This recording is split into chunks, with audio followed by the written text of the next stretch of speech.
আজ হলো share market series part 2। আজ আমরা শিখব স্টক এক্সচেঞ্জ সম্বন্ধে।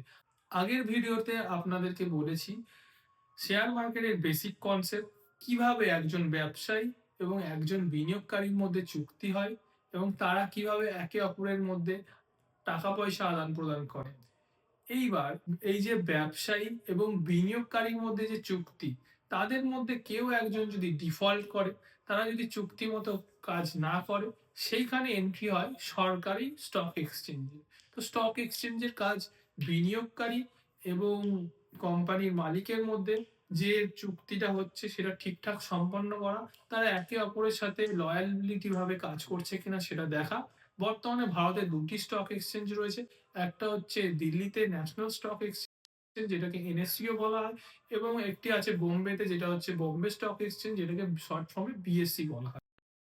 তো এই দুটি স্টক এক্সচেঞ্জ আমাদের ইন্ডিয়াতে রয়েছে। দুটি স্টক এক্সচেঞ্জের এটি প্রধান কাজ, যেটা হচ্ছে বিনিয়োগকারী এবং কোম্পানির মালিকের মধ্যে ঠিকঠাক চুক্তি মতো কাজ হচ্ছে কিনা, তারা একে অপরের সাথে লয়ালটি ভাবে কাজ করছে কিনা, এটিকে নিয়ন্ত্রণ করা।